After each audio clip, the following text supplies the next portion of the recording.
We never discussed that. So imagine the in the y-axis, this is the unity.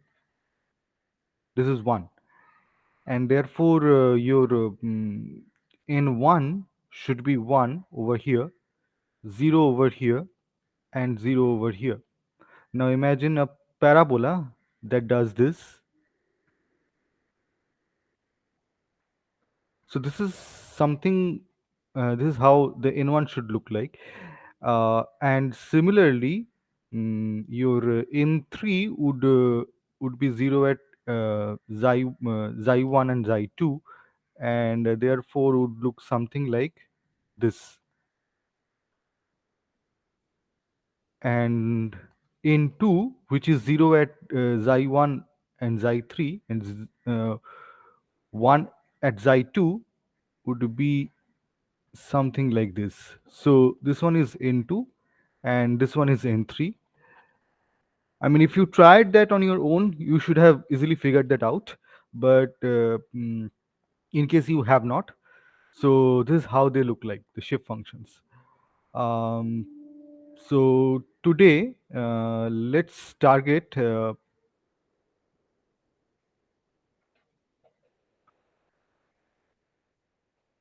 one dimensional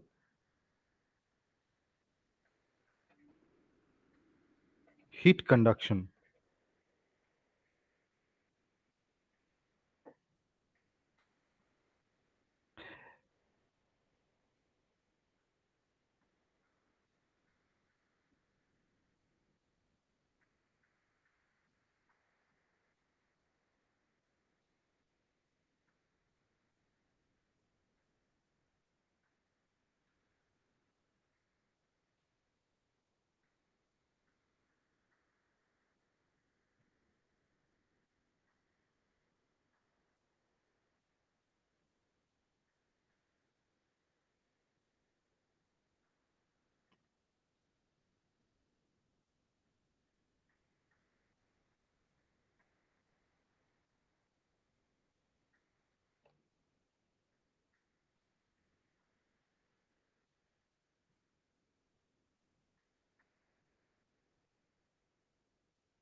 So for that, we need the differential equation.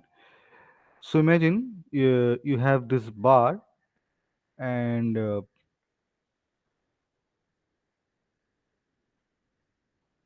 let's not go into the boundary condition, but imagine Q is the heat generation per unit volume, and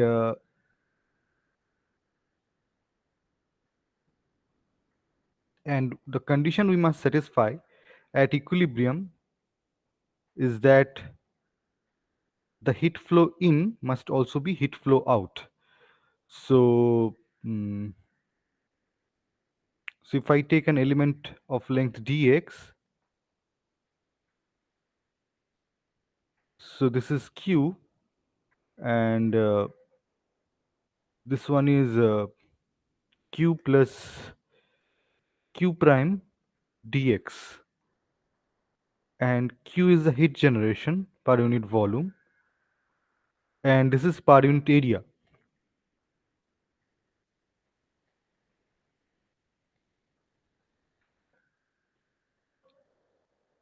So, so if we do the heat intake and heat output balance, so then we have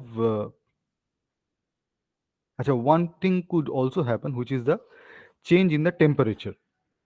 Okay, so so the heat flux in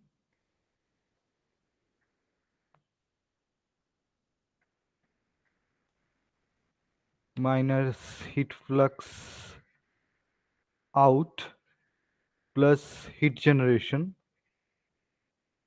all of this over the differential volume where the cross section area is A. So we have Q prime times A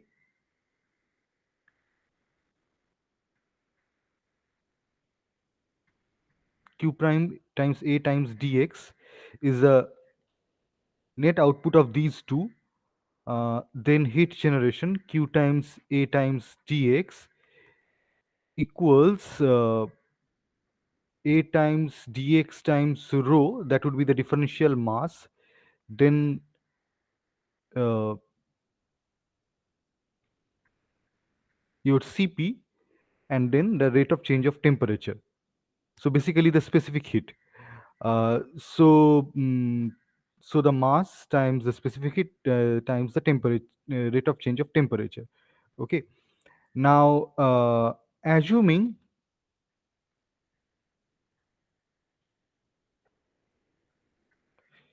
steady state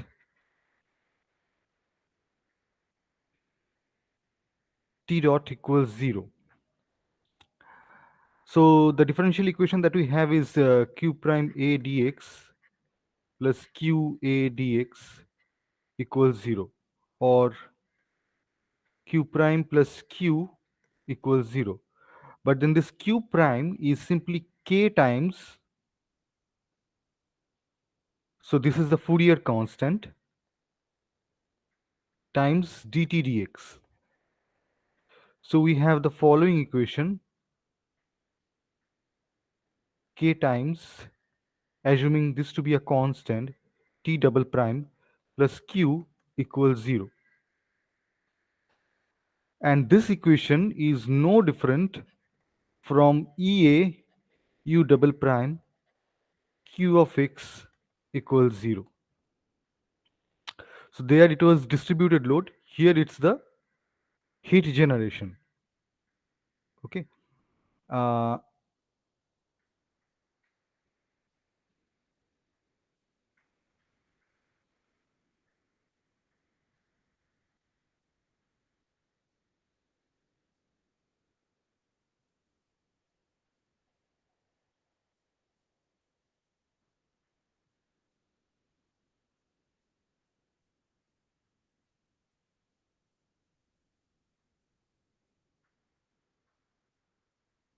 and these are the possible boundary conditions.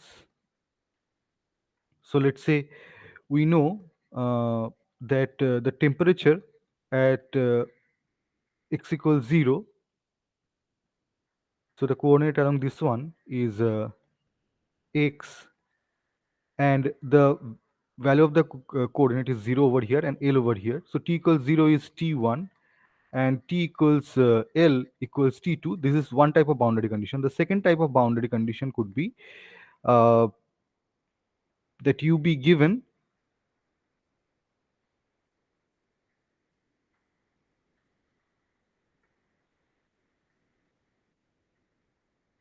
the temperature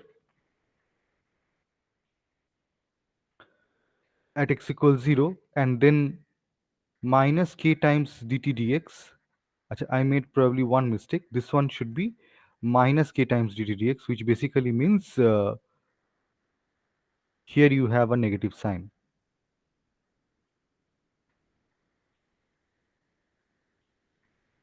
And minus k times dt dx at x equal L is, let's say, some heat flux q bar.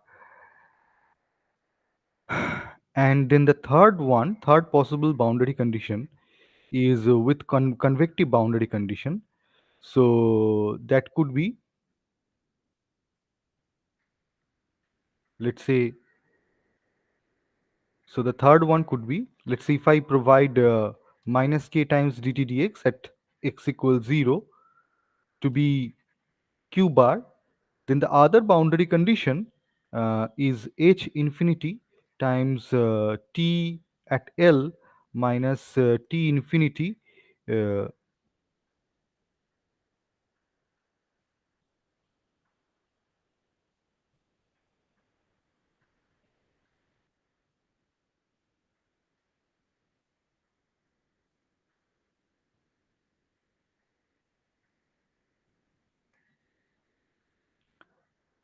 plus, or yeah, plus k times dt dx evaluated at L equals 0. Now, uh, one dimensional heat flow problem or any other heat flow problem is now you would see slightly different from structural problems. There you have a mandatory essential boundary condition in structural problem. Here you also have that, but the essential boundary condition could also be given uh, in the form of a convective boundary condition. So you can see it is a boundary condition combining the temperature and also the heat flux at the same location. Okay, so all we are trying to say here is the heat or so imagine this side you are providing a known heat flux, and over here you are providing a convective boundary condition. So H infinity is the convection coefficient, and the T infinity is the temperature. So whatever heat flux is happening over here, that is dependent on the temperature on this phase and also these parameters. Okay, uh, these are the possible boundary conditions. এই পার্টটা কি একটু বোঝা যাচ্ছে কি হচ্ছে পুরো জিনিসটার মধ্যে? হ্যাঁ স্যার। বোঝা যাচ্ছে তো? আচ্ছা। So now let's try to form the stiffness matrix as well as uh, the force vector. So if you acha, can only partially relate things. So I'm assuming linear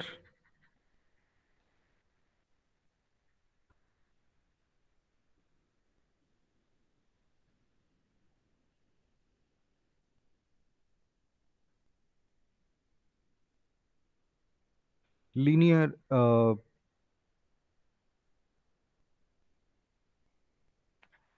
heat conduction element, just like a linear bar element. Okay, so mm, so the stiffness matrix would look like K divided by L times 1 minus 1 minus 1 1, and that would be the element stiffness matrix. Can you see that happening? Since over here we had EAU double prime, our equation became EA divided by L 1 minus 1 minus 1 1. Since in this equation EA is replaced with K, we only need to do that substitution to get the element stiffness matrix. Can you see that? Yes sir. Okay.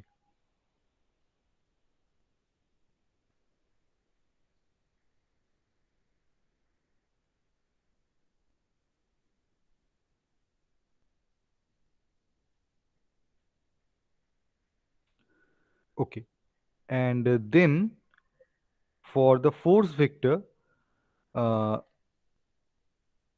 for the distributed load, we had this type of a force vector. So Q times, acha,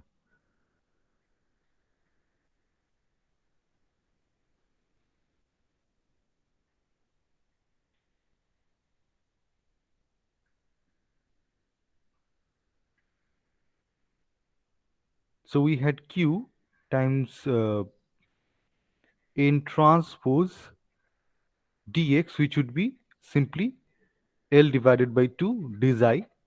So here the force vector would be, here the force vector would be Q uh,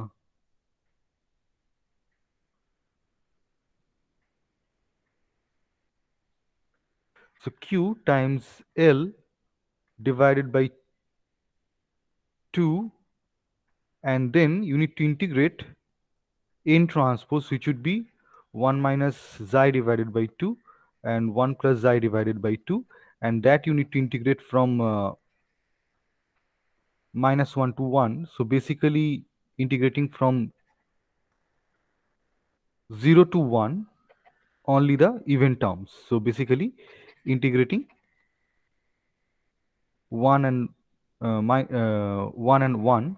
So basically you have 1 and 1 over here.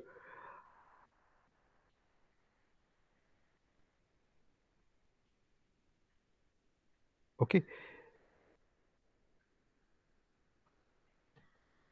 and then you are left with the boundary conditions. Okay, for example, if I have given you q bar, okay, so if I have given you q bar, let's see, if I have given you the first condition, okay, and imagine we are taking two elements.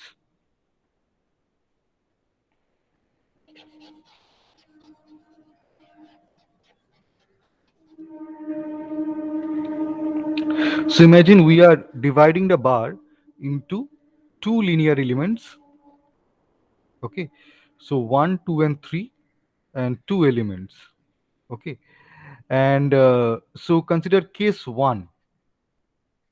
So we have given the temperature at T1 and temperature at x equals 0 and x equal L.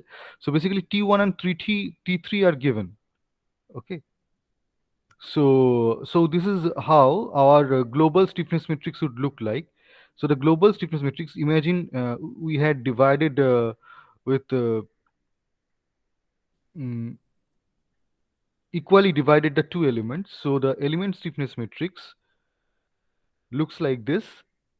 Sorry, the global stiffness matrix. So we have kg times u hat g equals fqg g, okay, plus mm, if there are uh, any heat flux boundary condition, that also we should put here, okay, and of course there would be another vector which would be in turn the reaction vector, okay, basically in this case wherever you try to maintain a given temperature, you do that by applying certain amount of heat flux. So that is an unknown quantity and that keeps on changing, but you are willing to maintain the temperature, okay, and because of that you need to provide a heat flux. So you should either put heat through a boundary or take it out, okay, and that's why you get a heat flux uh, which is kind of a reaction force to to a known degree of freedom, which is the temperature. So if you want to maintain a temperature, then you need to put mm,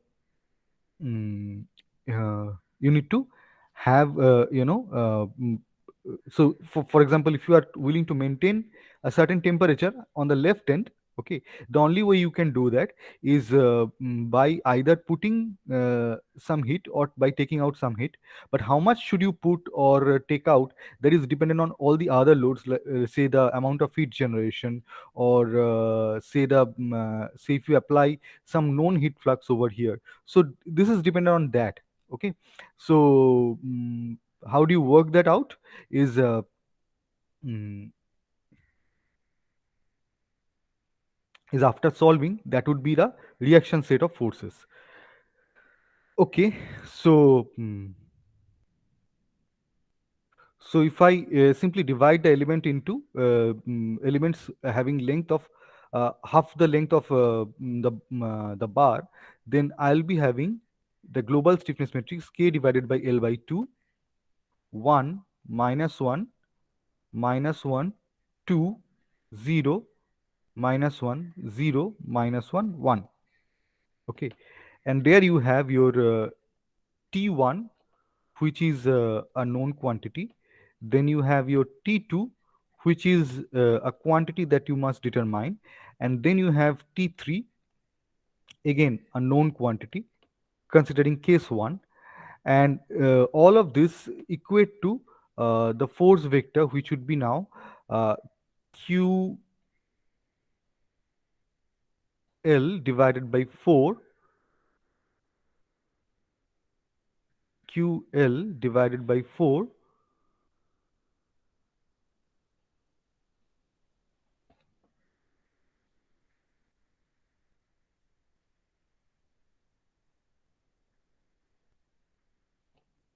then 1 2 1, and then since there is no externally applied heat flux, known heat flux, so uh, you need to determine what are R1 and R2, R3. okay, because these are the known degrees of freedom. Okay, so that way you can solve this problem. So I'm not giving you the actual numerical values of Fourier coefficient and other things. So I need you to have for case 1, so this is your first assignment.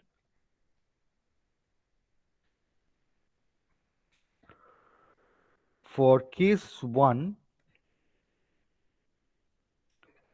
write the expressions for T2, R1 and R3. Okay, so these are the reaction heat flux. Okay, so that is the amount of heat you should either take away or input in order to maintain the temperature.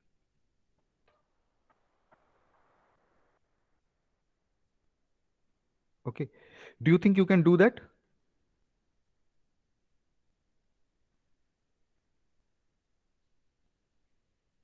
এই পার্টটাতে বুঝতে কোনো অসুবিধে না sir. করা যাবে? No, sir. আচ্ছা আচ্ছা, now let's target the case 2. So when you have case 2,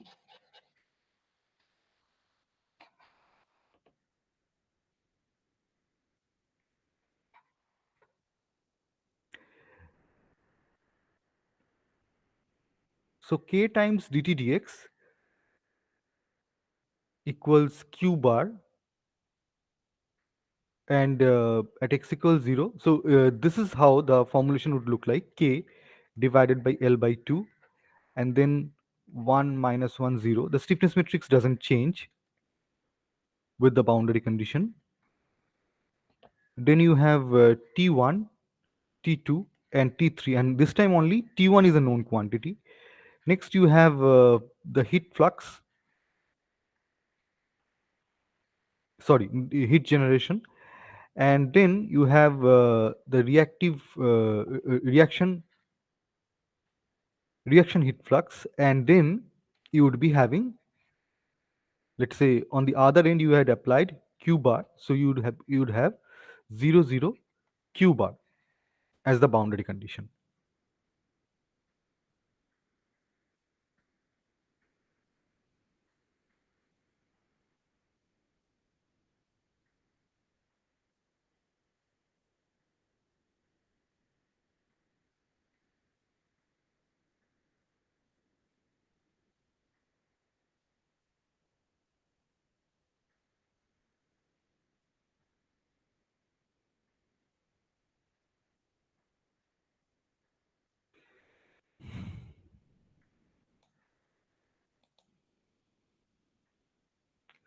So if you have already got the expressions for the case where there is no q bar, okay, so in this case your target should be to solve T2, T3 and R1. Okay, and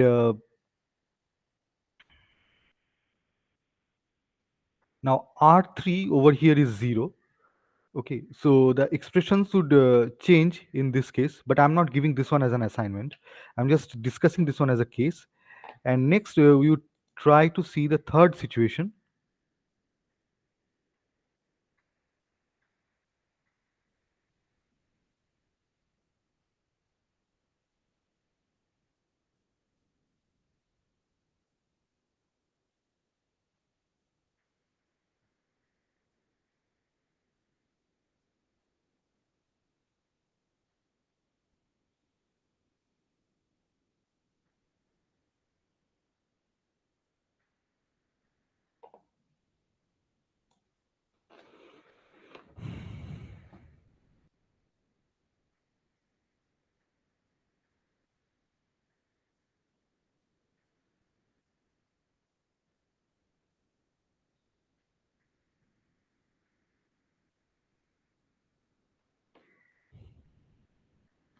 Now, to incorporate the third boundary condition, we actually need to go back to the variational formulation of the 1D heat conduction that we have skipped and simply assumed everything to be similar to the bar problem. Okay, Now,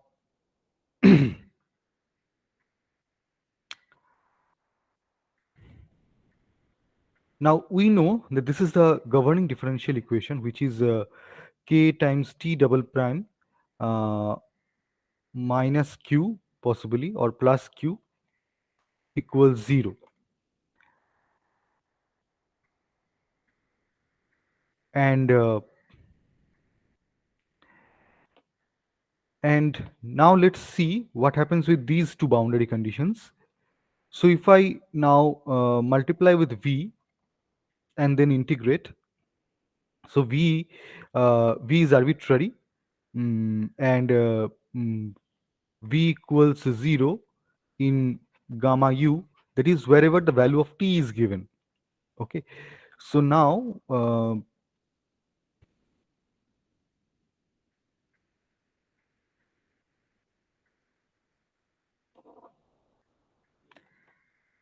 if I multiply this equation with v, so I have v times kt double prime plus q dx integrated over 0 to L. That of course equals to 0 for all v, but I can also add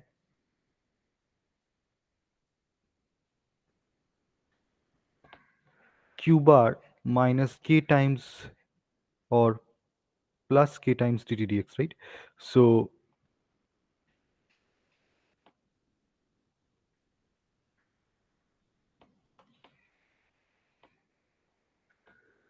minus q bar plus k times dt dx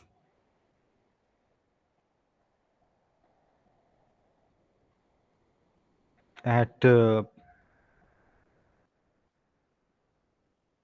times times v at x equals 0.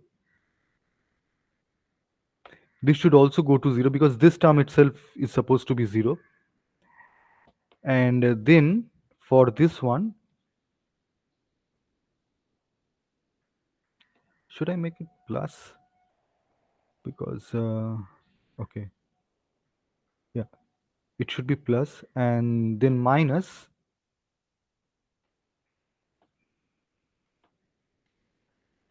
k times dt dx at L plus h infinity times TL minus t infinity,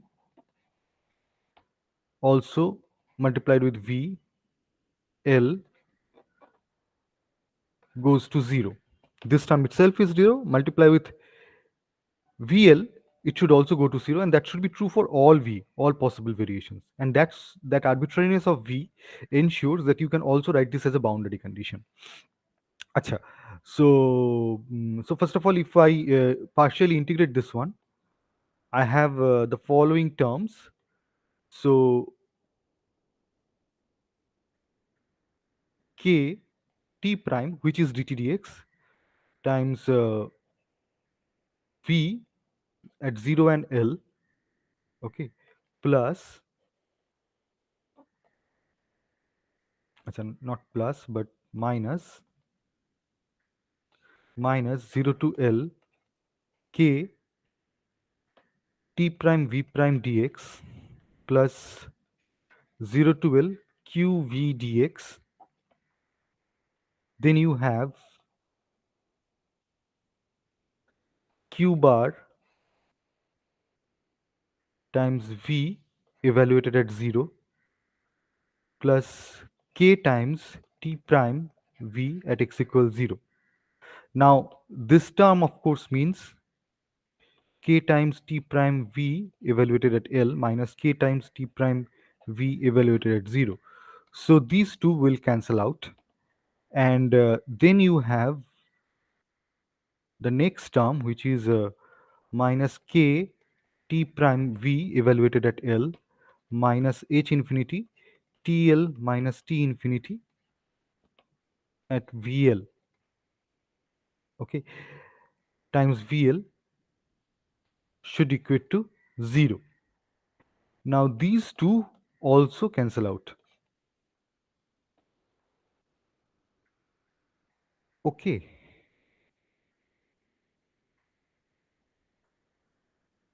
So now we can delete all the boundary conditions because already we have incorporated that one.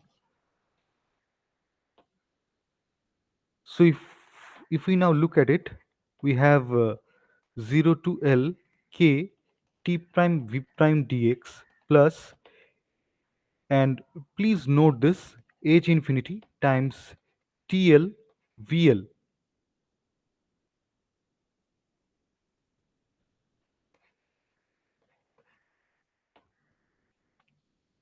Okay. You see this TL-VL term also contributes to the stiffness matrix. Why? Also becomes the part of the uh, AUV, the symmetric bilinear part, because this is symmetric and also bilinear. Although this come from the this come from the boundary condition where you are taking the temperature at the boundary. Okay, but since it is symmetric in T and V, it becomes a part in the stiffness matrix. So anything that is related to T should be a part of the stiffness matrix. Otherwise, how do you write K times the U hat containing T1, T2, T3, etc. Okay, so all I'm trying to say here, since your degrees of freedom would be on this vector, on the left hand side of the equation, okay, so multiplying the stiffness matrix, so whatever has the expression of temperature in it, okay, should be on the left hand side, and then you would bring the rest of the terms to the right hand side, and these are what we have. So 0 to L q v dx, of course, then we have v times q bar hat 0. Now these two we have already discussed how to tackle. Okay, so this is essentially v hat transpose q times n transpose dx. Okay, and this of course simply means v hat transpose q bar 0 0. Okay, so these two we have figured out. Okay, so this is going to give you the force vector corresponding to the distributed load, similar to the distributed load, and basically this would give you q times L divided by 4 1 to 1. That is what this is going to give you. Okay, and this also we know what is it going to give us. Okay, so we are only left with the third term, which is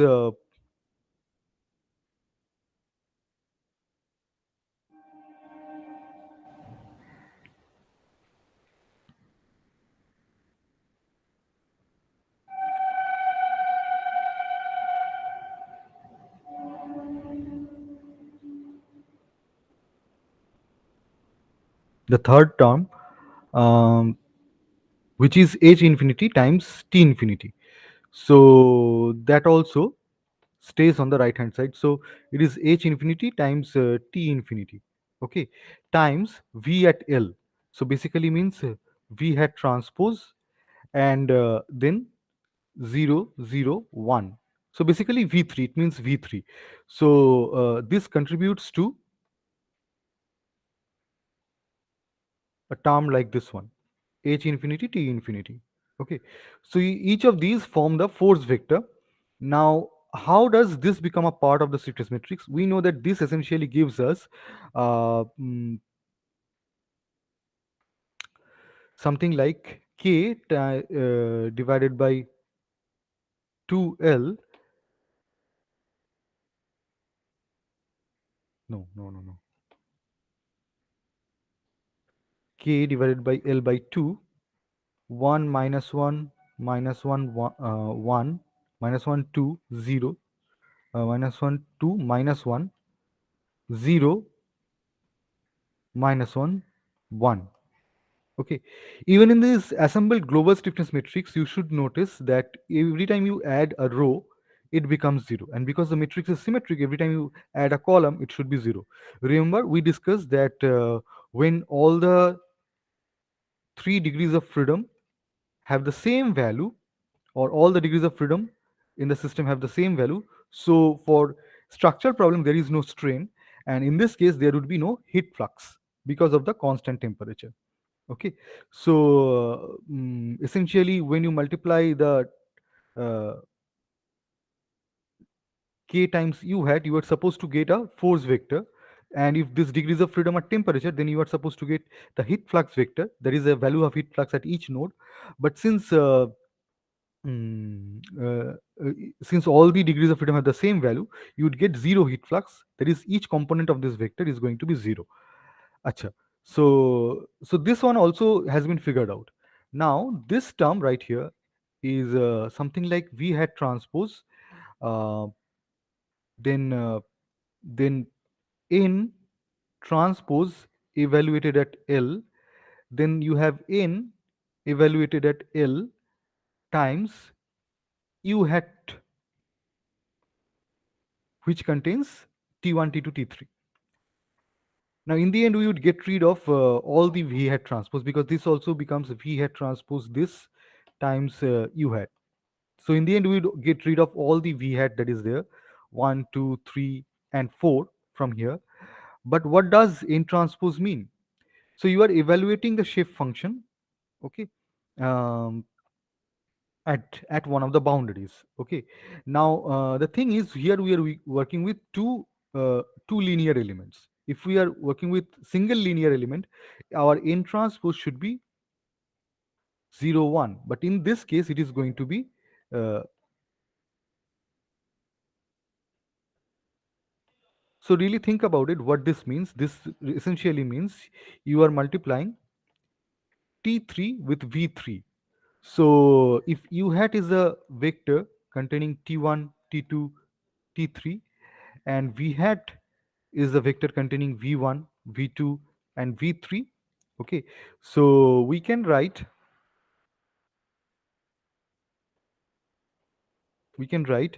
this term to be H infinity times V hat transpose uh, 001 times 001 times U hat.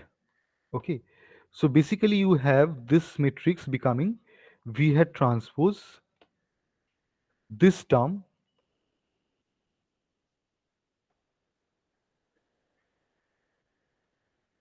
times U hat. Okay,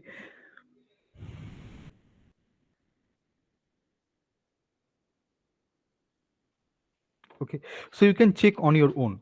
Now, how does that help? Because we have not put any essential boundary condition. That is, we are now there is no question of reaction force. Now there is no question of getting knowing any of the values T1, T2, or T3. We do not know any of the values. Okay, we know just a heat flux at one of the boundaries and then a convective boundary condition. But the thing is, earlier we had this problem. Our stiffness matrix would be symmetric, and no, the symmetric is not the problem. The problem is that our stiffness matrix would be singular. It is not invertible. The determinant would be zero. Okay. But you see this new contribution to the stiffness matrix. So this uh, H infinity times this whole thing. So basically, there is one additional term over here. Okay. So this thing has k divided by L by 2 multiplied to it. Okay, then you add H infinity.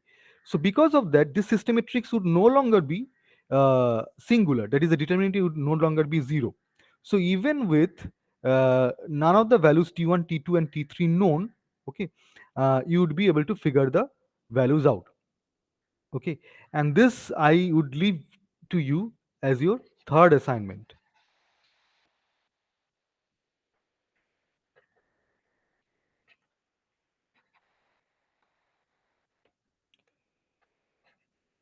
So the determine, not the third assignment, that is the second assignment, which is to do the case 2, case 3. So in case 3, determine T1, T2, and T3, and secondly determine heat flux at x equal L, which is basically H infinity times TL minus T infinity. So once you know T3, you should be in a position to figure this out. Okay, I still need you to write this in the symbolic form. So everything is symbolic. Okay, Acha, the question is, do you understand the problem, and do you think it is doable?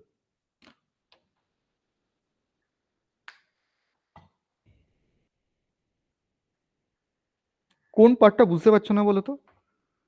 আমার মনে হয় stiffness ম্যাট্রিক্সের মডিফিকেশনের পার্টটা হয়তো একটু difficulty থাকতে পারে, কিন্তু যাতেই ডিফিকাল্টি থাক সেটা এখনই বলতে হবে।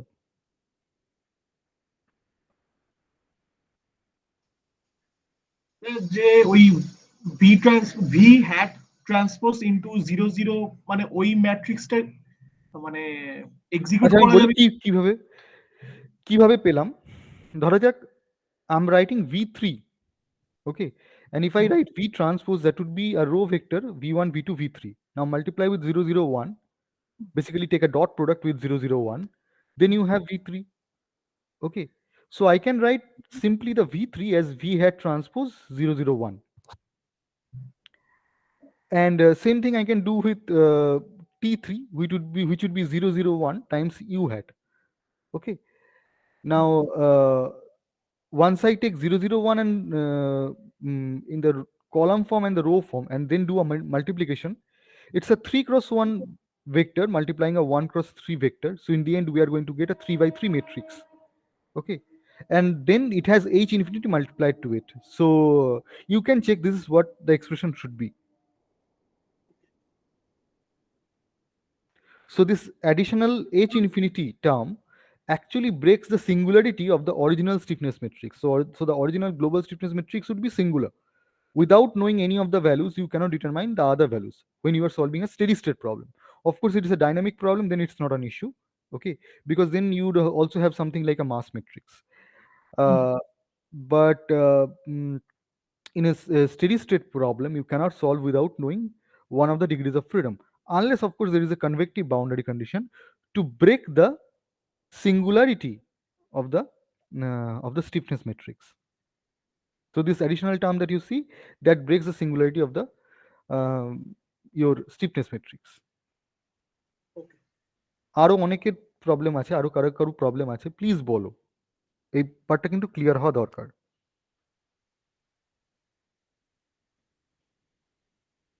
সবাই বুঝতে পেরেছো?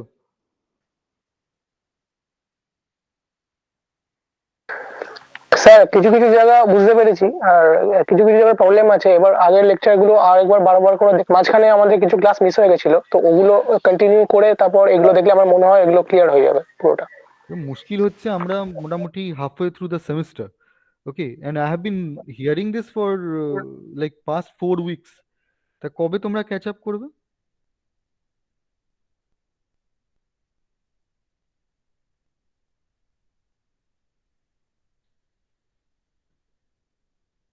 ব্যাকলগ নিয়ে যদি প্রতিদিন ক্লাসে আসো, সেদিনের ক্লাসটাও কিছু বুঝবে না।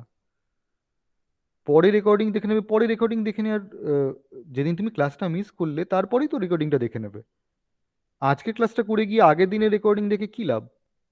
তাহলে আজকে রেকর্ডিংটা কখন দেখবে? আজকে রেকর্ডিংটা দেখতেই হতো না, তুমি তো আজকে ক্লাসে এসেছিলে যদি দেখে আসতে আগের দিনেরটা। এত ভারী অদ্ভুত সিকোয়েন্সে চলছে তোমাদের পড়াশোনাটা।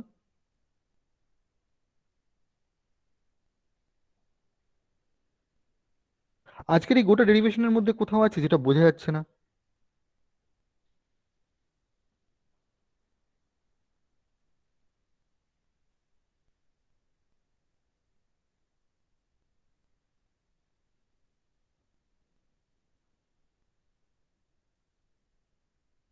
Basically, it's the problem. The third case is very similar to the first and the second case. Okay, the only difference is there is an additional term in the stiffness matrix because of the convection. That's it. কিন্তু তাও যদি বলো কোথায় অসুবিধা আছে বলতে হবে।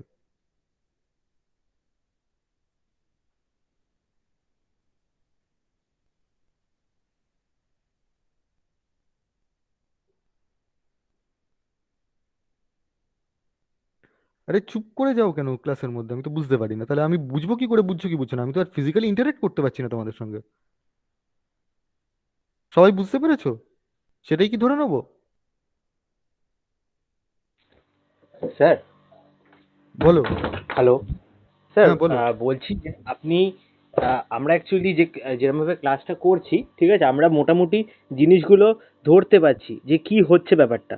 এবার ম্যাথমেটিক্যাল ফর্মুলেশনের ক্ষেত্রে আমাদের একটু প্রবলেম হচ্ছে, কারণ জিনিসটা অনেক ডেরিভেশন আছে, তো এটাতে একটা আমাদের প্রবলেম হচ্ছে, কারণ এত জিনিস মনে রাখার একটু প্রবলেম হচ্ছে। তো স্যার আপনি যেরকম এগোচ্ছেন, আমরা প্রত্যেকদিন ক্লাসটা কন্টিনিউ করতে থাকছি, আপনি সিলেবাসটাকে কমপ্লিট করুন, ঠিক আছে? আমরা ইন দ্য মিন টাইম যে গো থ্রু করছি প্রত্যেকটা জিনিসে, ঠিক No, no, আছে, no, no, no. Syllabus Please don't complete come করার to the পর class সেটা and don't instruct me. I am the instructor in the class. Don't tell me what to do. Okay? Sir I am not telling you that. No, the thing is, আমাদের your প্রবলেমটা job আপনি is জানতে to. চাইলেন, সেটা বললাম sir. না, না, না। আমি কিন্তু এই প্রশ্নগুলো একটাও করিনি। আমি জানতে চেয়েছি যে আজকের ক্লাসটা বুঝতে কোথায় অসুবিধা হচ্ছে। আজকের ক্লাসটাতে আমরা কি করেছি? আমরা তো একটা সিম্পল ইন্টিগ্রেশন বাই পার্টস করেছি বা সাম form of integration or summation এই ধরনের কাজ করেছি। সিম্পল ম্যাট্রিক্স মাল্টিপ্লিকেশন করেছি। আমার ধারণা এই জিনিসগুলো তো তোমরা মানে আন্ডারগ্রেডে কেন আরো নিচু ক্লাসে হয়তো করে এসছো। এগুলো স্যার বুঝতে পেরেছি, ক্যালকুলেশন স্যার কোনো অসুবিধা হ্যাঁ, নেই। এগুলো স্যার বুঝতে পেরেছি, এগুলো তো ক্যালকুলেশনের অসুবিধা নেই। কনসিস্টেন্সি যদি বোঝা যায়, the only thing that remains is for you to practise. সেটা তো পরের কথা, কিন্তু আমি জানতে চাইছি যে তোমরা ক্লাসে যেগুলো ডিসকাস করা হয়েছে সেটা ধরতে পারছো কিনা। বেসিক ফর্মুলেশনস গুলো ধরতে পারছি স্যার, ওটা নিয়ে কোনো অসুবিধা নেই। বাউন্ডারি কন্ডিশনস যেগুলো আছে সেগুলো বুঝতে পারছি, ওগুলো কোনো অসুবিধা হচ্ছে না।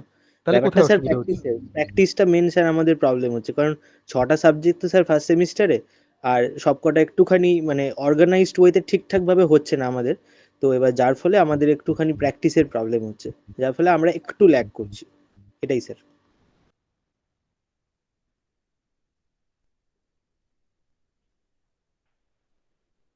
মুশকিল যেটা হচ্ছে যে in probably couple of weeks we'd be entering into, not couple of weeks, in probably couple of classes after that we would be entering into 2D formulation.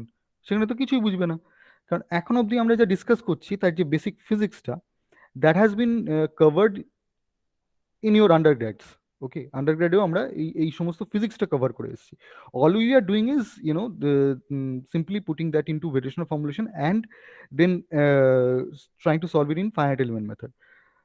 কিন্তু 2D ফর্মুলেশন তো করোই নি আন্ডারগ্রেডে কোনো রকম। এবার when we try doing two-dimensional problems, okay, so we would actually go through a portion of continuum mechanics. I believe continuum mechanics is a subject which should be, or a solid, or at least a basic solid mechanics course, which should be a prerequisite for a finite element course. But unfortunately, we don't have any, and also the finite element course is in the first semester. So what I try to do is, in probably 2 or 3 weeks, I cover uh, a small portion of continuum mechanics, the basic minimum, in order for us to be able to have the formulation for the 2D problems. এবার সেখানে একবার ঢুকে গেলে যে that would be really difficult. মানে এখন যদি এটা না ধরতে পারছো, বা এখন যদি এটাতে তোমরা প্র্যাকটিস করে এটাতে তোমরা পরের দিনের ক্লাসে বোঝার মতো জায়গায় না চলে আসতে পারছো, still we are dealing with one dimensional problems, right? তো এরপরে কিন্তু 2D-তে কিন্তু খুবই প্রবলেম হবে।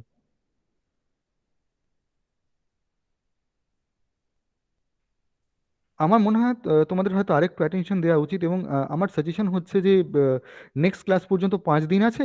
নেক্সট ক্লাস পর্যন্ত অন্তত তোমরা আজকে যা ডিসকাস করা হচ্ছে সেটাতে আই মিন সেটাকে অন্তত প্রিপেয়ার করে ফেলো। You should be comfortable with whatever has been discussed today. But I feel helpless because as a teacher, I want to help you. Okay, I want to assist you in understanding the subject. তোমরা যদি ক্লাসে এসে বলো যে আপনি sir করিয়ে দিন আপনার মতো, আমরা পরে দেখে নেবো, তাহলে আমিও হেল্প করতে পারবো না। অ্যান্ড দিস ইজ, যদি এই ক্লাসটা এই ধরনের সিচুয়েশনটা রেগুলারলি ঘটতে থাকে, যে তোমরা প্রতিদিন ক্লাসে আসবে আগের দিন একটা না বুঝে, এবং সেদিনকে যেটা বোঝানো হচ্ছে সেটার অন্তত একটা, সেটা বেসিক্যালি একটা ভেগ ভাষা ধারণার বাইরে তোমাদের কিছু হচ্ছে না। That is not healthy way of learning.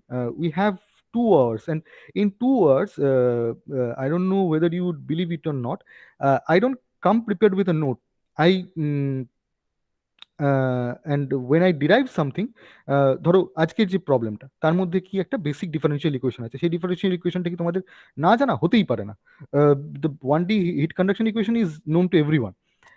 Boundary কন্ডিশনগুলো হয়তো একটু নতুন মনে হতে পারে, but that is also not very difficult. The only thing that remains is the FE formulation, for which we need to do variational form and use the shape functions, and then write down the respective stiffness matrix and force vectors through integration. But এই এক্সারসাইজটা তো আমরা গত ৩-৪টে class ধরে করছি। Variation formulation আমরা আহ, প্রায় ৩ week ধরে করছি, আর গত last 2 weeks we have been deriving stiffness matrices. আমার ধারণা তোমরা যতটা ভাবছো যে তোমাদের ব্যাকলগ, আমার মনে হয় তার থেকে হয়তো একটু খারাপই অবস্থা আছে। সুতরাং আমি আমি কি করতে পারি, তোমাদের এই সাবজেক্টটা সিলেবাসে আছে, আহ, উম, এখন সেটাও তোমাদের পড়া না পড়া তোমাদের নিজেদের ইচ্ছে। আমার আমি অ্যাজ এ টিচার তোমাদের এটুকু সাজেস্ট করতে পারি, যেহেতু তোমরা ক্লাসে আসছো নিশ্চয়ই সাবজেক্টটা শেখার জন্যই আসছো, আমি তোমাদের এটুকুই সাজেস্ট করতে পারি যে তোমাদের কিন্তু আরেকটু এফোর্ট আর একটু টাইম দিতে হবে সাবজেক্টের জন্য। মানে আমি বলতে চাইছি নেক্সট দিন যে জিনিসটা ক্লাসে ডিসকাস করা হবে সেটা যাতে ক্লাসেই বুঝতে পারো সেই চেষ্টা করতে হবে।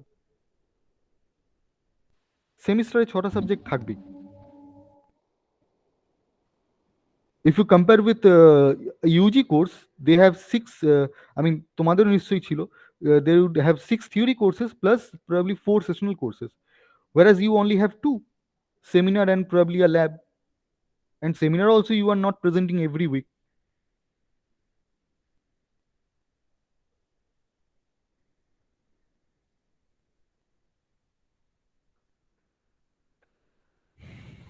Anyways, we'll move on to beam formulation.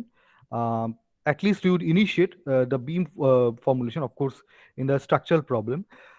But before going into that, let's take a break for about 5 minutes, and then we will again meet.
Okay.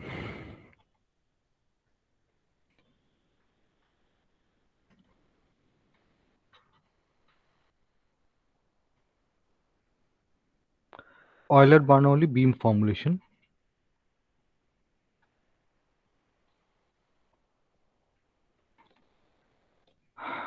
And this is different from Timoshenko beam,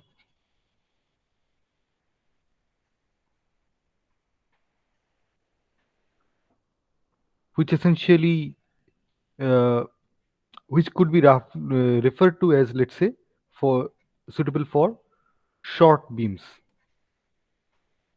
Okay, Euler-Bernoulli beam formulation is suitable for slender beams, which basically means um, the length is much larger compared to the characteristic dimension of the cross section. And even if that is not the case, even if the characteristic dimension is not as small compared to the length of the beam, you can use Timoshenko beam theory. But in our course, we would only learn about Euler-Bernoulli beam formulation. And this is what the governing differential equation looks like. EI W double prime whole double prime equals Q of x, where Q of x is a distributed load and W is the deflection, lateral deflection of the beam. And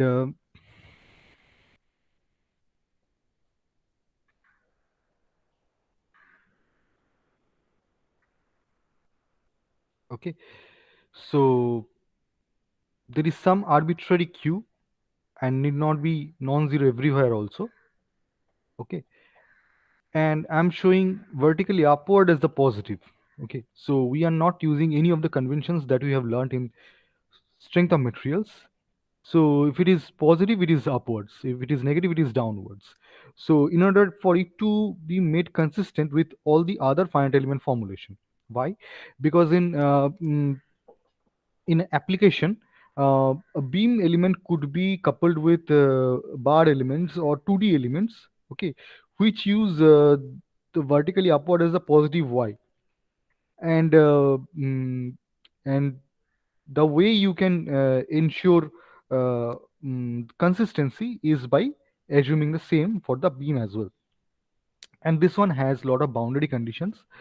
For example, for the cantilever beam that is shown here, uh, the W at 0 equals 0 and W prime at 0 is also 0, and which makes the x equals 0 as the gamma u, where the deflection boundary conditions are given or essential boundary conditions are given, and gamma t is essentially x equal L, and there we see that there is um, no concentrated force, and there is no but let's say if we do incorporate a concentrated force and a concentrated moment, then we have the following. I don't even know I have to call it m0, I can simply call it m. So this one is p and this one is m. So now what we would do is simply multiply this differential equation with v and integrate, and it should be true for all v, satisfying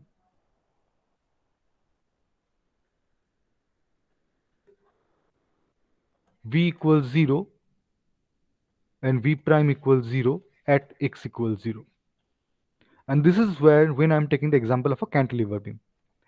So 0 to L, v, and then EI W double prime whole double prime minus Q of x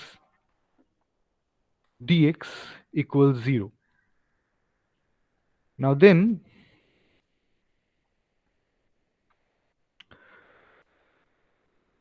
with integration by parts, EI W double prime whole prime at V 0 and L minus 0 to L V EI sorry, v prime ei w double prime whole prime dx plus 0 to L q of x dx equals 0. Now this of course is a combination of two terms. Essentially it means ei w triple prime times v evaluated at L minus ei w triple prime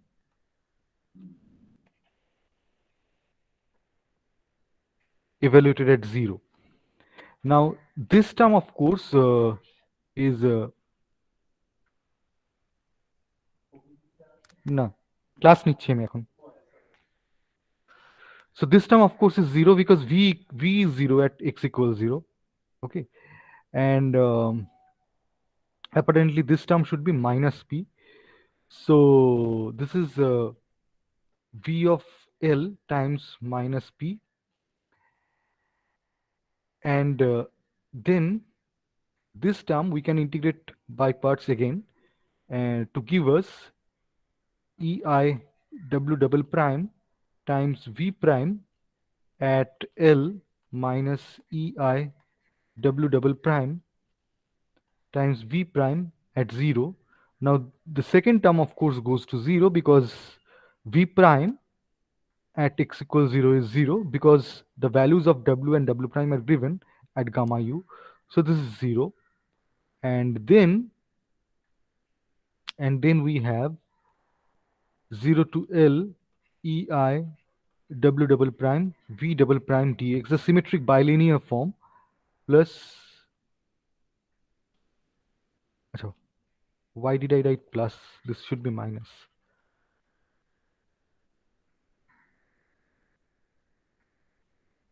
Okay, so if I now substitute this expression of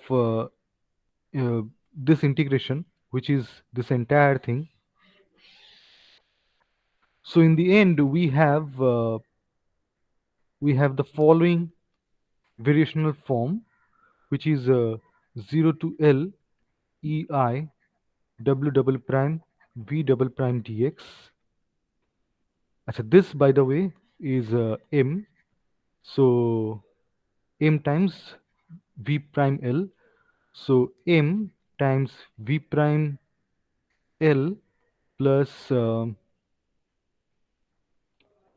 p times vl plus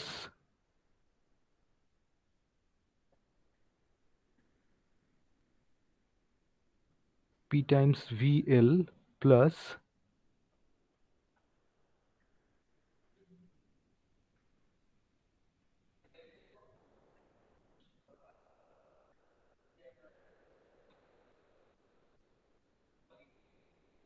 p times vl plus 0 to L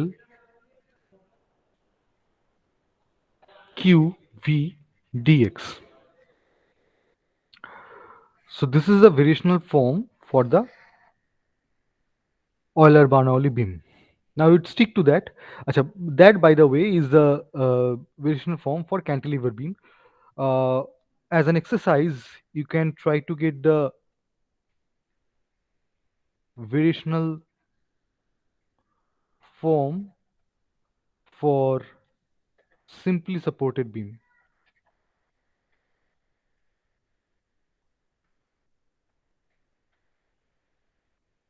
with end moments m1 and m2 instead of so basically I'm talking about this configuration, simply supported beam with moments m1 and m2, both counterclockwise, along with the distributed load, non-uniform distributed load.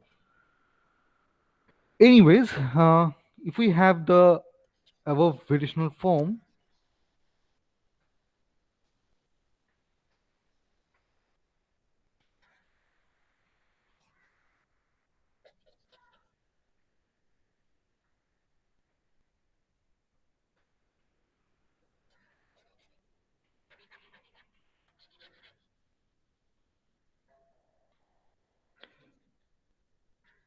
now let's imagine the entire beam is a single beam element, okay, which has the following degrees of freedom: u1, u2, u3, and u4,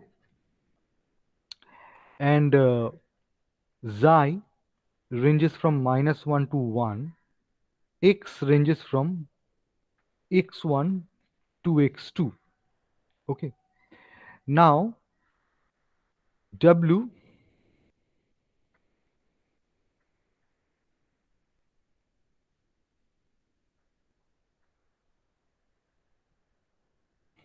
so u1 could be referred to as w1, u2 could be referred to as theta 1, u3 could be referred to as w2, and u4 could be referred to as theta 2.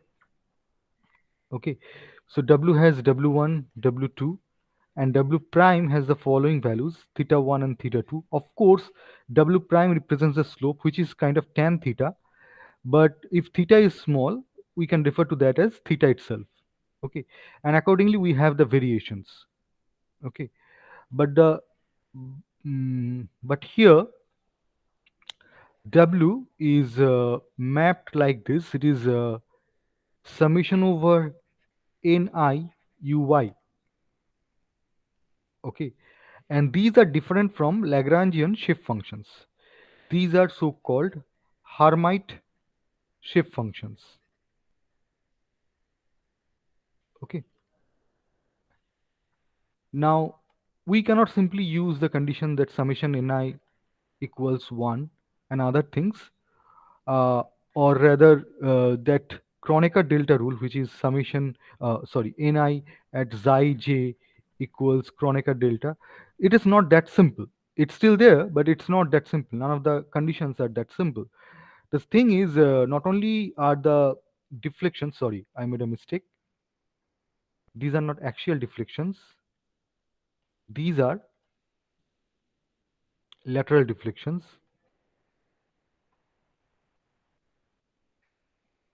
Okay, so not only are the deflections, but also their slope are now degrees of freedom. So we can now write that w at -1 should be w at -1 should be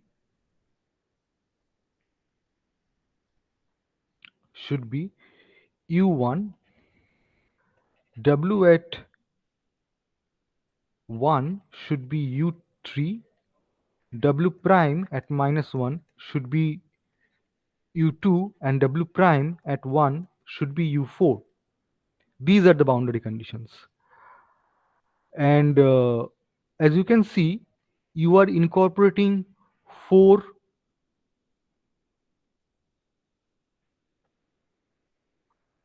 coefficients: u1, u2, u3, and u4. Therefore, all of these ni's are cubic functions. Okay. So let's say in one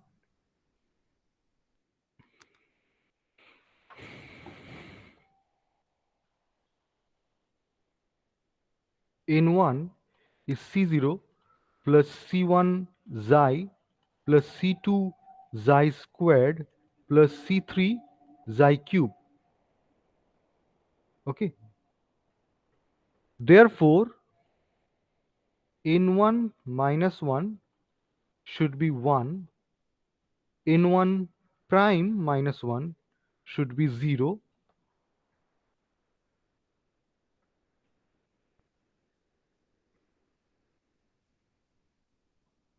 n1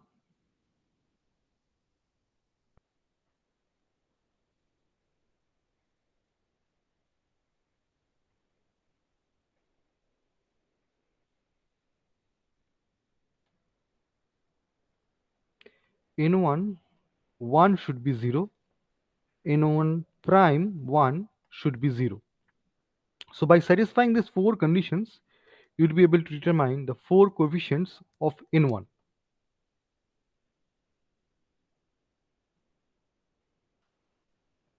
Do you think you can do that?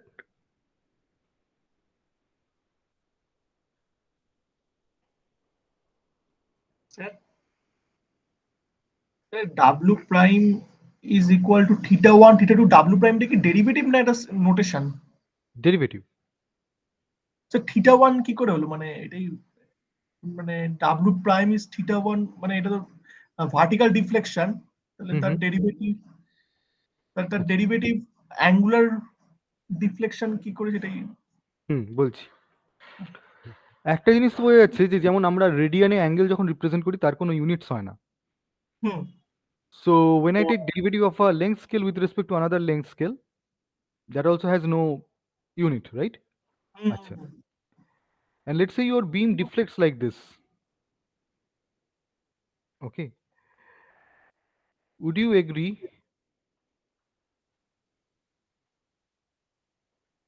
at any point? Would you agree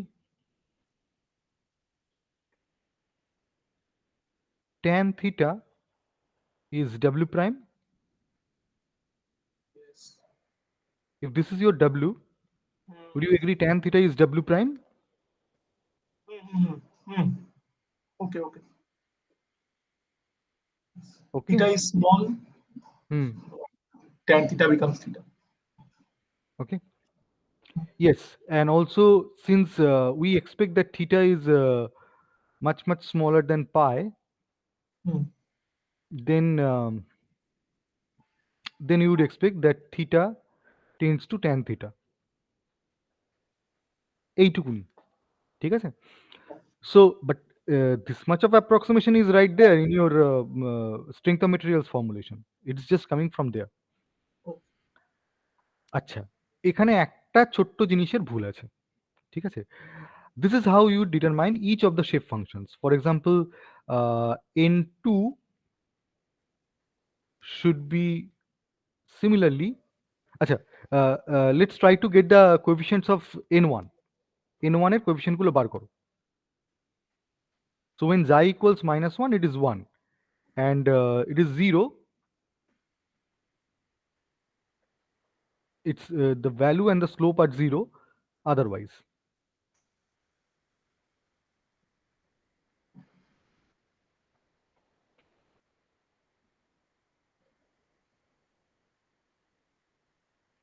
Because you see, if even if the slope is non-zero at -1 or +1, okay, there would be some form of u1 in the w prime expression, but it's not there. Whether it is -1 or 1, u prime u1 is not there in the expression of w prime. So that's how we know that the derivatives are also 0.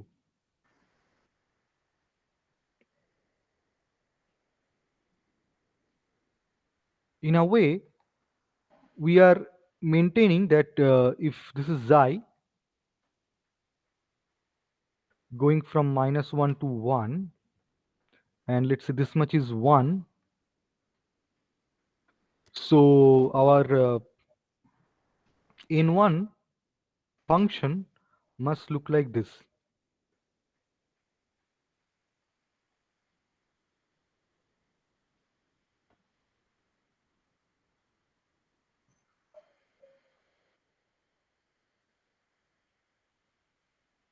Zero slope at -1, zero slope at 1, zero value at 1. This is what n1 should look like. And if you are thinking how n3 should look like, that also is very simple. It would have zero slope at -1, zero value at -1, and over here it should be 1 with zero slope. So this should be n3.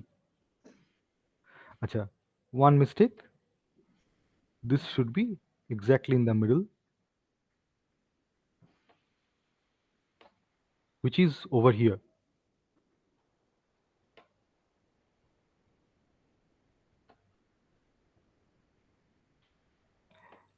Now condition on n2r, n2 is also a cubic function. Let's say c0 bar plus c1 bar xi plus c2 bar xi squared plus c3 bar xi cube. But condition on n2 is that n2 at -1 equals n2 at +1 equals 0, and n3 sorry, n2 prime at -1 equals 1 and n2 prime at 1 equals 0. So in other words, this is what n2 looks like.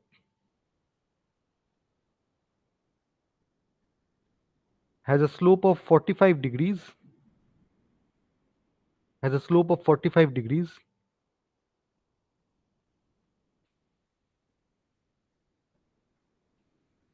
at xi equals -1, but the value is 0. Slope is 0 and also the value is 0 at xi equals 1. Now at this point you might ask that 45 degree is not a tiny angle. But the question is, it's not about the shape function, it's about the actual angle which should be small. When you are multiplying n2 with u2, that u2 is so small that the tan theta equals theta, that relation applies. And in the end, if you are thinking, how should n4 look like? So this one is this one right here is n2, and if you're wondering how n4 should look like, you would have a zero slope over here, zero value over here also zero value, but the slope should be unity. So this is how it should look like.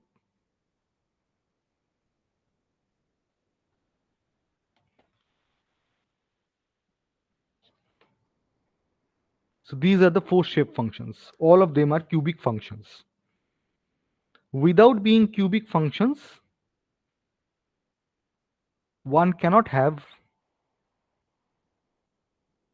two zero slopes. So over here the slope is 0, and somewhere over here the slope must also be 0, because it has to reach the value equals 0. Similarly over here, at two locations the slopes are 0, can only be achieved if the polynomial is either cubic or higher order.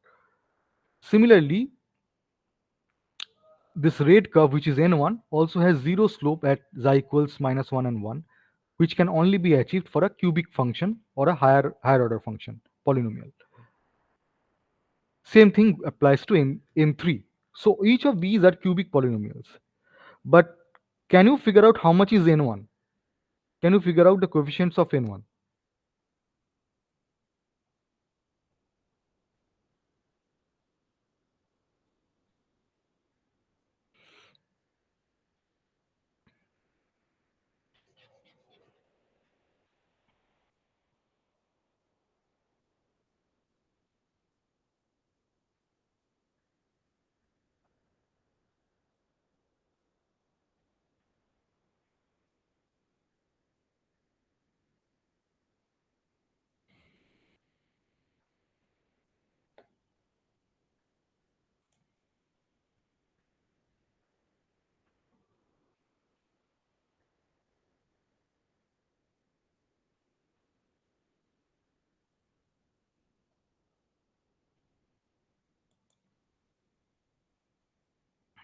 এটা কি করা যাবে n1 এর coefficient গুলো বার করা?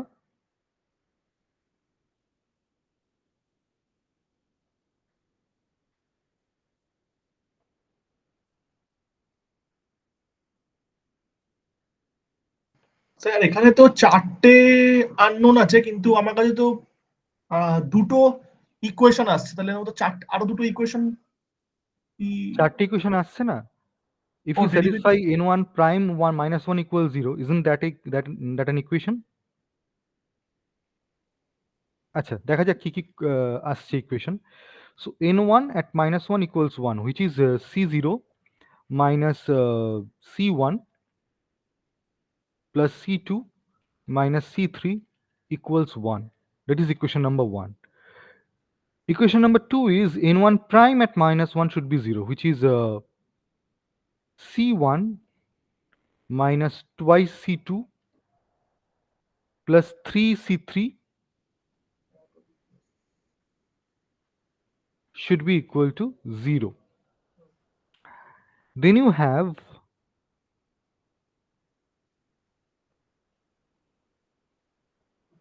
C0 plus C1 plus C2 plus C3 equals 0.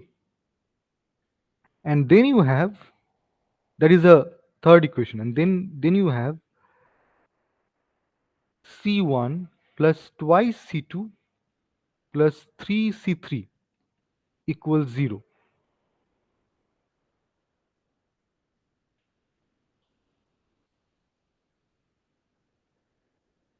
Now if you compare these two equations, you have the following: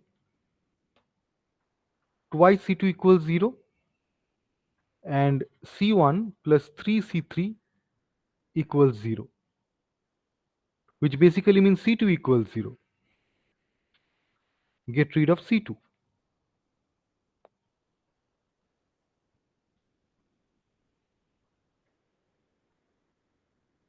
And then C1 equals minus 3C3.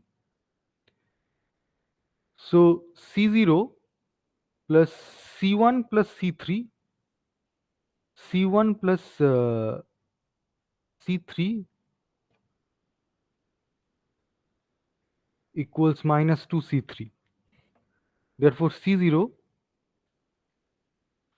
minus 2C3 equals 0.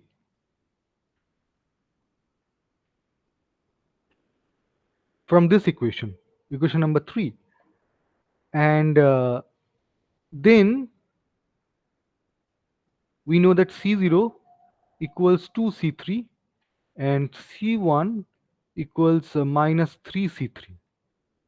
So therefore 2 plus 3 minus 1 times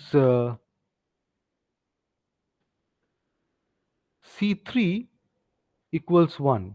That implies C3 equals 1/4.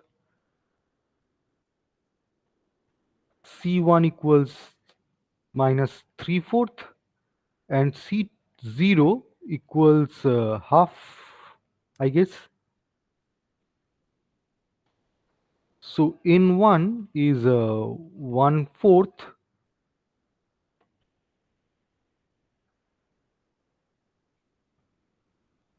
2 minus 3 xi plus xi cube.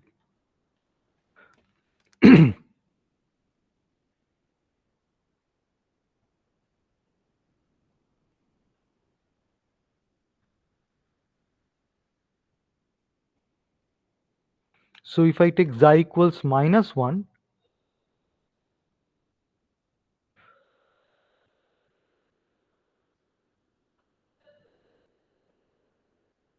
2 plus 3 minus 1, which is 4, divided by 4, 1. If I take xi equals 1, 2 plus 1 minus 3 equals 0. If I take the slope, so it is 3 minus 3. Minus 3 plus 3 xi squared, and that should be 0 at 1 and minus 1. Can you get this expression of N1?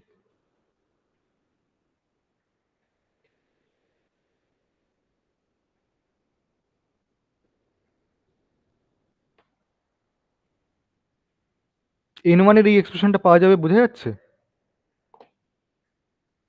হ্যাঁ sir. হ্যাঁ sir মনে হচ্ছে। Okay.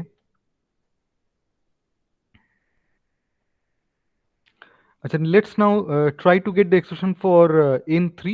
N3 এর জন্য কি হবে?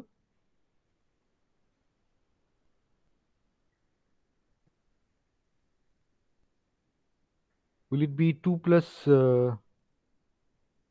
3 xi minus xi cube? Because then when xi equals minus 1, xi equals minus 1, it would be 2 minus 3 plus 1, which would be 0. when xi equals 1, 2 plus 3 minus 1, which would be 4,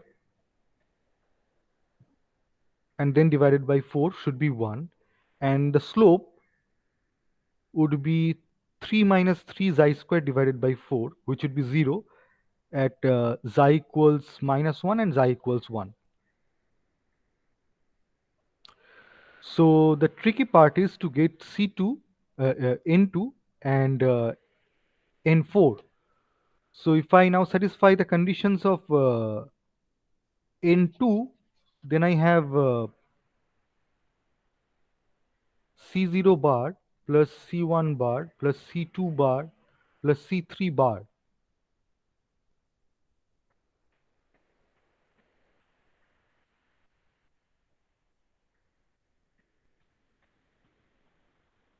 Which is N2 at 1 should be 0. Also, C0 bar minus C1 bar plus C2 bar minus C3 bar should be 0, which is the condition when N2 minus 1 is 0, which basically tells us that C0 bar plus mm, C0 bar minus C1 bar equals 0, and C2 bar minus C3 bar equals 0. That is, C0 bar equals C1 bar and C2 bar equals C3 bar. Okay, what else is there? We have N2 prime at minus N2 prime at 1 equals 0. N2 prime would be C0 bar. Achha, at 1 it would be C1 bar plus twice C2 bar plus thrice C3 bar equals 0. So in terms of C1 bar and C3 bar, it should be twice C1 bar plus 5 C3 bar equals 0. And at minus 1, the value is 1. So C0 bar minus C1 bar, which basically is 0, plus twice C2. Acha, no. We are talking about the slopes, right? Okay, so C0 bar won't be there. So it is just C1 bar. So there is a minus C1 bar. No, C1 bar is still positive. Sorry. C1 bar is still positive. It is going to be minus C2 bar and then plus C3 bar. So we have C1 bar plus twice C3 bar equals 1. That tells us 3 C3 bar equals minus 1. That implies C3 bar equals minus 1 by 3, and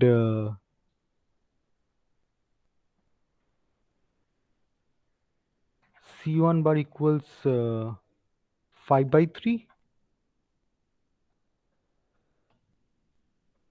Just check. I don't think that is the case here. I'm making some mistake.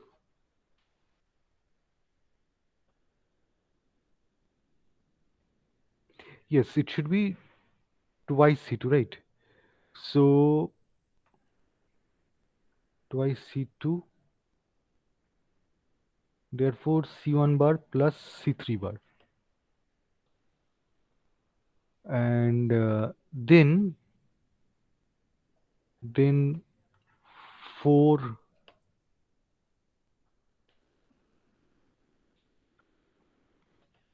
C3 bar equals minus 1. So C3 bar equals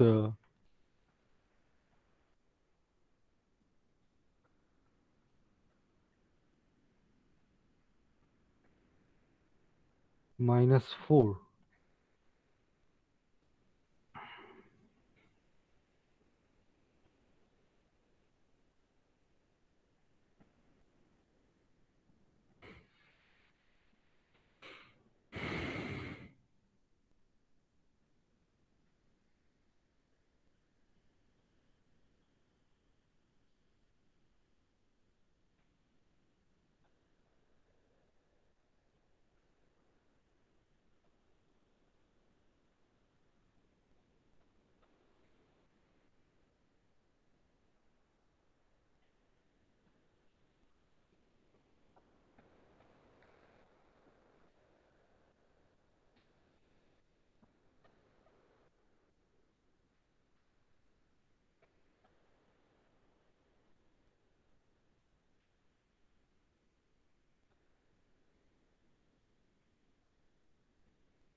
n2 বারের এক্সপ্রেশনটা n2 কি এক্সপ্রেশনটা কি আসছে একটু বলো না।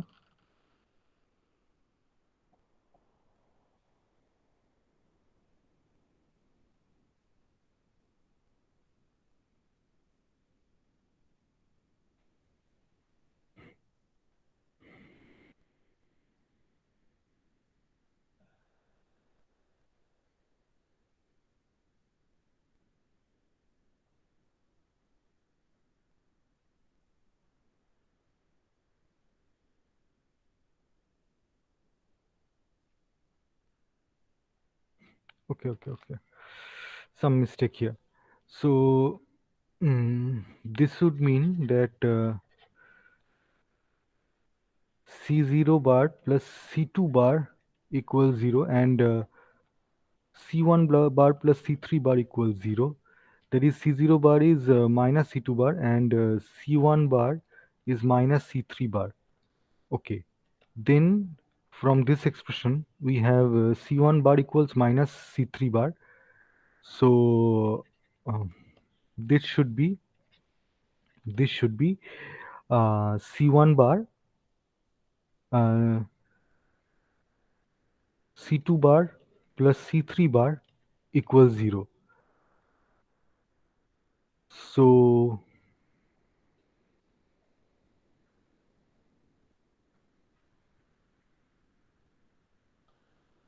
and from this one you have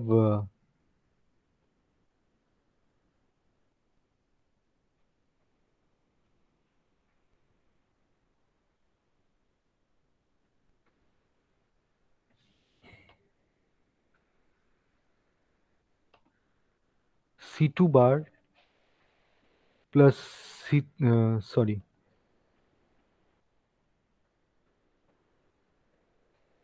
C3 bar minus C2 bar equal half,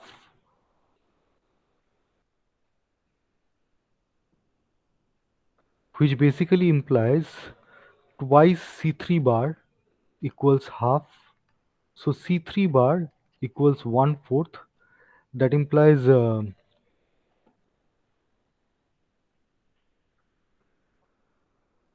C2 bar equals C1 bar equals minus C3 bar,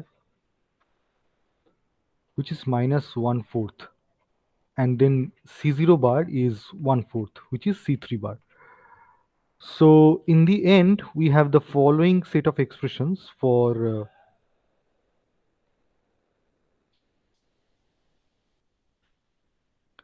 N2. So N2 would be 1/4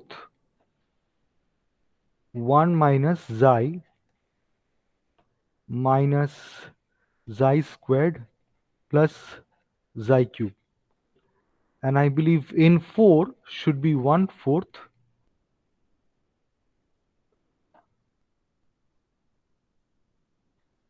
1 minus xi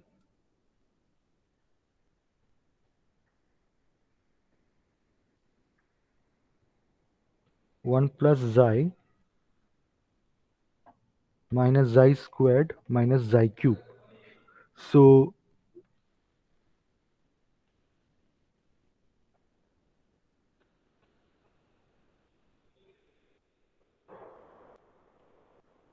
is that so? Or maybe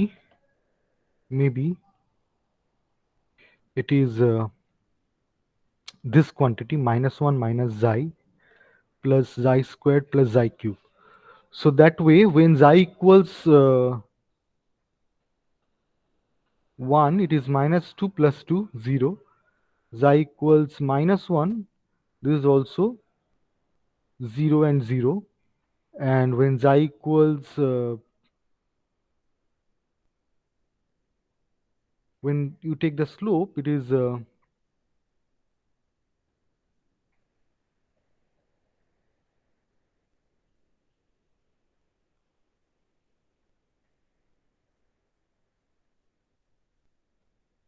so if I substitute xi equals 1, we have 3 plus 2, 5 minus 1, 4 divided by 4, which is 1.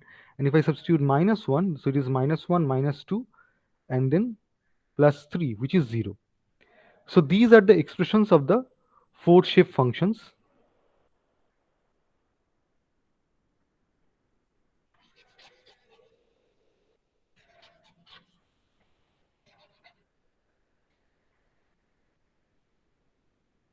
So n1 is 1/4 2 minus 3 xi plus xi cube. N3 is or n2 is 1/4 1 minus xi squared plus xi cube. N3 is 1/4 2 plus 3 xi minus xi cube.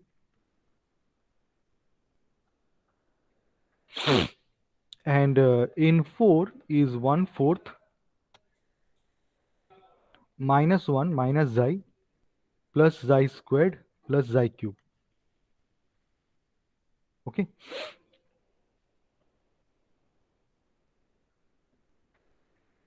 এই অবধি বোঝা যাচ্ছে? Okay. Now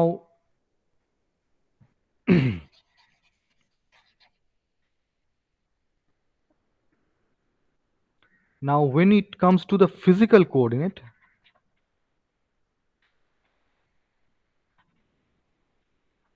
this is how the physical coordinate is mapped.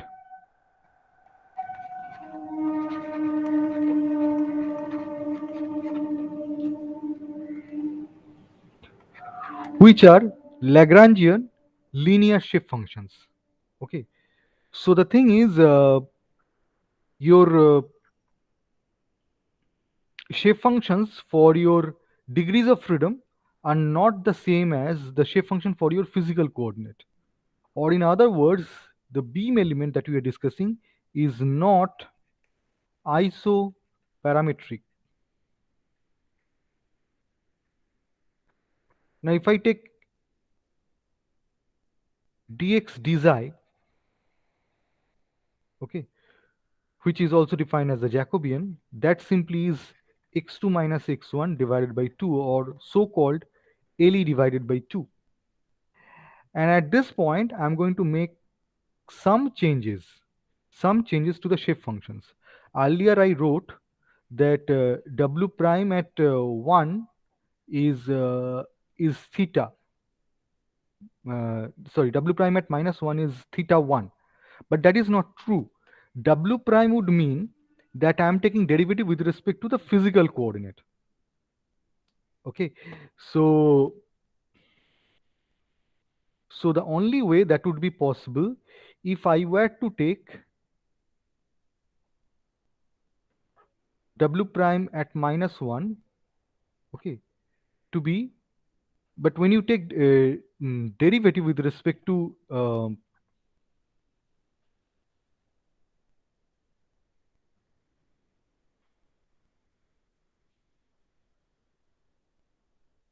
yeah, so sorry.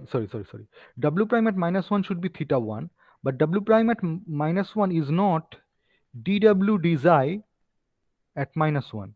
It is dw d xi times d xi dx, which is basically the Jacobian, which is a constant throughout the length. So it doesn't matter where you take the condition. So basically J inverse, you need to multiply this with J inverse. Okay. So the thing is,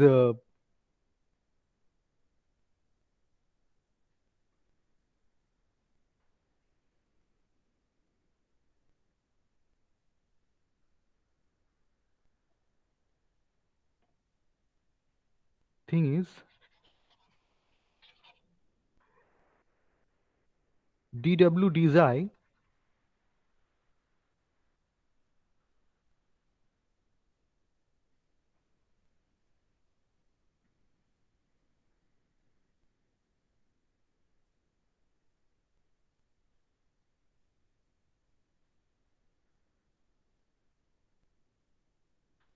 dw d xi should be theta 1 times Le by 2, which is multiplying with J. Okay. So So in the end, if you have the expressions for the ni's, this is what the relationship between W and the degrees of freedom look like. So W equals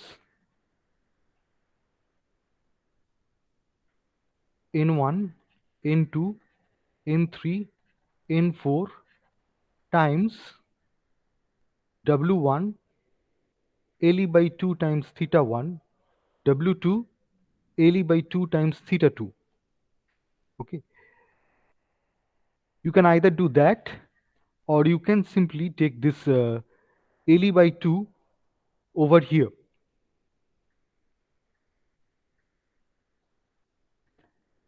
With the shift function. So N2 times LE by 2 and N4 times LE by 2. Okay. So that way you have W1 theta 1, W2 theta 2 as your degrees of freedom. So this should be your matrix of shape functions, and this is your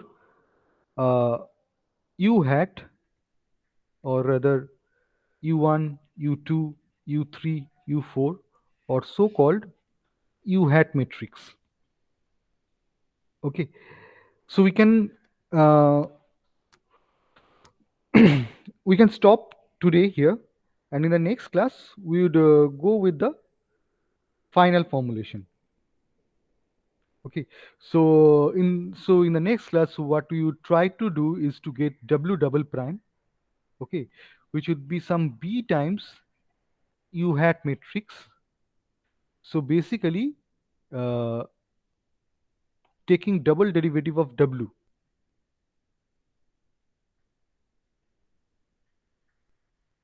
Okay, so W double prime, as you can imagine, it is 2 by LE whole squared dW d2 is W d is I2, okay, which is basically 2 by LE whole squared del n1, sorry, not del n1, d2 n1 d is I2, then LE by 2 times d2 n2 d is I2, and so on, then times U hat. Okay, so in the next class we will start from here.